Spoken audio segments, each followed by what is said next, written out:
Coba perhatikan, kembangkan ini. Akhirnya pulang ulamanya. Besok Said Qutb dimasukkan tali sudah di leher ini sudah mau dieksekusi, datang lagi penawaran detik-detik terakhir.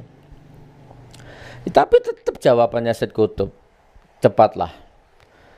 Aku sudah nggak sabar ketemu Allah. Maka dieksekusi. Mati. Gitu teman. Bedakan ya, bedakan. Hidup membawa agama, berdagang membawa agama, jualan membawa agama, itu boleh. Yang tidak boleh adalah memperjualbelikan agama. Nah, itu tidak boleh. Aku punya pesantren, ada santri 5.000, 5 juta. Kurang semen, kurang atap, kurang asrama, kurang kampus, ini proposalnya. Tidak apa-apa sih sebenarnya. Nanti kalau pemilu aku siap mendukungmu. Semua santri-santriku aku kerahkan untuk memilihmu. Suaraku akan aku berikan kepadamu. Beda teman. Ya. Jadi ya kembangkan sudah. Nah, oke, saya percepat. Nah, termasuk sering kita sebut namanya ngabalin. Ya, kemarin Gus Dewa kan bela itu ngabalin itu. Loh Gus, ngabalin itu apa? Termasuk orang yang hidup dengan agama atau memperjualbelikan agama? Tergantung sudut pandangmu. Ya, cuman karena sekarang dia ada di pusara rezim, maka imanku mengatakan ini salah satu tipe orang yang memperjualbelikan agama. Gitu kan? Sorban yang selalu bertengger mutar di lingkaran kepalanya itu secara tidak langsung itu adalah simbol. Ya, itu adalah identitas. Kan gitu kan? Kan kalau pastor kan nggak mungkin begitu, apalagi selalu memperkenalkan dirinya sebagai ketua Dewan Mubalik seluruh Indonesia. Nah itu coba. Nah terus ada satu lagi dalil ada, nah tak puterkan ya. Makanya jejak digital itu luar biasa. Makanya kemarin saya bilang kan sama Gus Dewa itu ya, bahwa kita ini sekarang diadu domba. Dulu sebelum ada rezim ini semuanya baik. Tak kasih satu fakta kalau nggak percaya. HTI itu ngabalin itu dulu pernah jadi bintang tamu. Jadi pembicaranya HTI ngabalin itu. Percaya nggak kamu? Semuanya baik dulu itu sebelum ada rezim ini. Antar umat, antar golongan, antar umat, antar ormas baik. Sekarang ngabalin gimana coba? Anti khilafah, selalu a priori kepada khilafah, bahasanya selalu penuh dengan insinuasi terhadap khilafah, lebih condong ke gereja, lebih condong bahkan berani memuji-muji Trinitas, ya bahkan berani sinis dengan karakter, gimmick wajah, gestur wajah, bahasa wajah, sinis dengan ulama, sinis dengan habaib. Kalau sudah di gereja memuja-muja Yesus, memuja-muja Trinitas sambil a priori dan insinuasi kepada syariat. Padahal dulu pembicaranya HTI, tak putar videonya ya. Tonton bersama-sama teman ya. Perhatikan. Ini jejak digitalnya ini, ngabalin itu. Mana tadi? Bismillah ya. Tapi ini agak panjang. Ayo kita saksikan bersama-sama. Jadi bullshitlah bicara tentang kemerdekaan Republik ini kalau kita tidak menggunakan, menarik secara utuh konsep-konsep ilahiyah yang harus diterapkan di Republik ini. Dan antum percaya sebagai bangsa Indonesia, sebagai umat Islam, menangis kita punya batin, sedih kita. Tidak bisa berbuat apa-apa di Republik yang tercinta yang begini besar. Segala macam cara. Para mujahid dituduh sebagai teroris, para kita mubalik ini dituduh sebagai orang-orang yang tidak bisa berkompromi dengan Pancasila, dengan nasionalisme, dengan segala macam. Padahal ini Abu Nawas semua. Saya, sepanjang sejarah saya tahu. Artinya kan kami ini juga bukan orang tidak tahu pemerintahan dan tidak tahu politik dalam dan luar negeri Indonesia kan. Karena itulah saya pikir kalau kita setuju dan tidak setuju, tetapi kalau bicara tentang bagaimana daulah yang kita sebut dengan Indonesia ini, tidak ada cara lain Pak. Sampai mampu perpus antum butuh teori, tidak akan mungkin bisa antum temukan teori itu kalau kita tidak menarik utuh. Bohong dan terlalu menipu dan membohongi dan kezaliman, kalau kita tidak bisa bicara dan menarik konsep-konsep ilahiyah dan kita sebut dalam konsep syariah itu dalam menyelesaikan persoalan bangsa ini, saudara zalim dan terkutuk kepada Allah Subhanahu wa taala. Itu aja yang bisa saya bicara, tidak ada lagi lain kesian. Tapi kalau antum menantang saya untuk bicara menarik sistem tata negara itu, kemudian kita bedah dan kita cocokkan bagaimana sistem Islam menyelesaikan persoalan-persoalan ini, wallahil adzim sangat mudah bisa diselesaikan dan pasti bisa selesai. Itu aja, tidak ada lain. Kalau tidak, kita jadi budak dan kacung dari Amerika Serikat. Syukur biarlah SBY itu menjadi budak dan kacung, jangan kita yang beriman ini. Dia kan tidak beriman kan. Paham? Ini acaranya HTI. Tak ulang ya. Ini acaranya HTI. Gimana bahasanya ngabalin tadi? Vulgar. Nah, terus sekarang gimana? Bencinya setengah mati dengan syariah, dengan khilafah, dengan HTI setelah merapat ke penguasa. Bukan hijrah itu dapat jabatan komisaris Angkasa Pura. Gajinya di atas ratusan juta, belum fasilitas ini itu. Banyak bocoran yang masuk ke saya. Teman-teman Angkasa Pura itu baik semua sama saya. Ayo. Nah, ini yang namanya memperjualbelikan agama. Hidup bermodalkan agama. Sebenarnya sederhana ini, kurang jelas. Satu lagi ya video ya. Saya punya 3 video atau banyak. Oke, sekarang kita fokus ke video aja lah. Nih, ada lagi nih video keren-keren ini. FPI sekarang dikuyo-kuyo, difitnah-fitnah.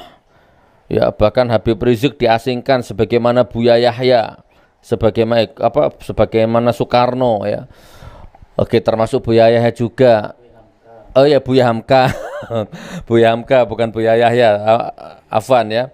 Nah, ini semua cebong-cebong, togok-togok itu, waduh, bencinya setengah mati sama FPI, kaum munafik itu. Padahal dulu sebelum ada rezim ini, Tito Karnavian itu pernah jadi tamu kehormatannya FPI dan selalu memuji-muji Habib Rizik. Oh, ayo, ngomong apa kamu sekarang? Rezim ini jahat. Ya. Rezim itu sistem, bukan orang. Jangan usah baper deh. Tiputer ya, selamat menonton ya. Sepura ini teman ya, aku nggak baca yang ini aja ya. Ini biar masuk ini ya, biar cepat. Insya Allah. Nih. Sahabat saya, karena kenalnya lama gitu. Dr. Habib Rizik Syihab, Imam Besar FPI. Sebetulnya Bapak masih ketua, Pak.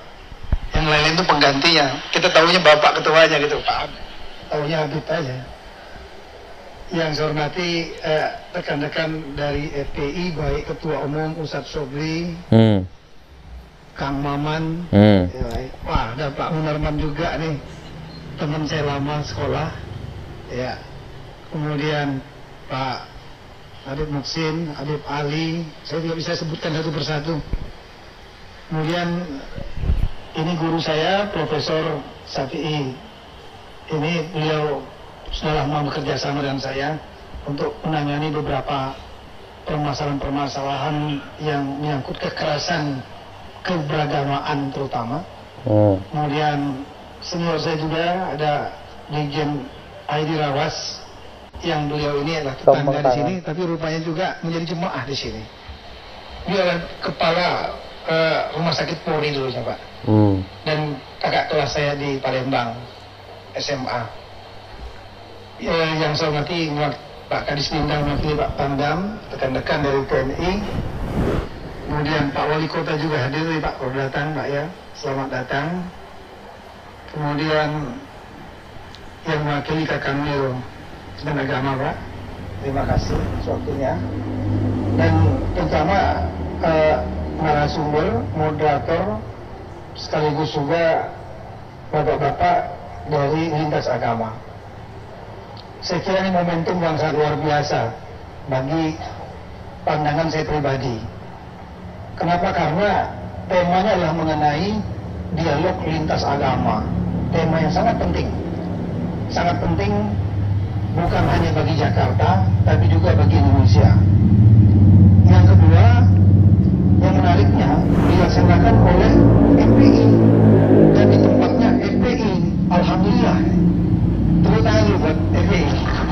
Tepuk tangan dulu buat FPI.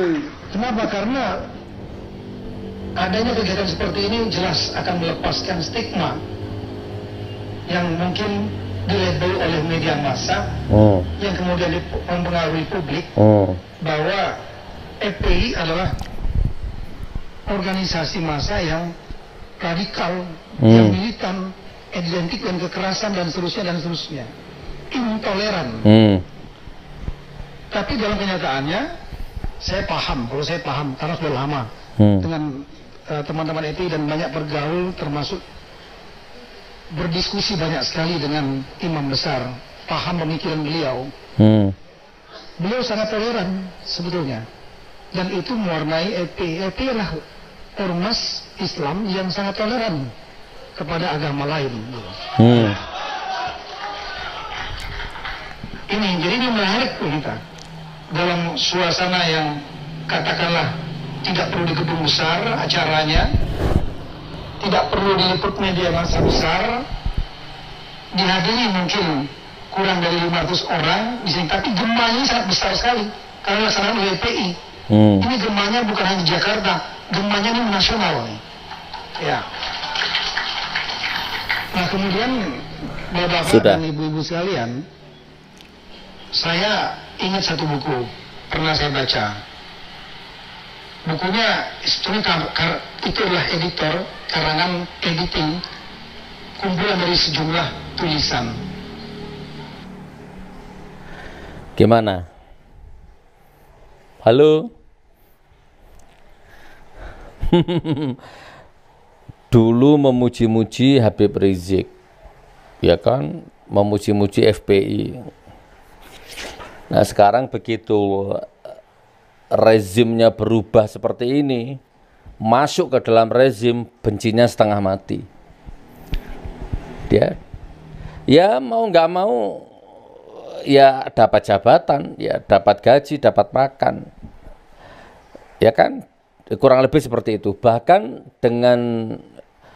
tadi dengan HTI bubar itu juga ada satu ormas yang panen duit itu ya banyak gara-gara membubarkan HTI dan sebagainya. Pokoknya saya bilang kemarin, setelah ada rezim ini, maka perpecahan di mana-mana.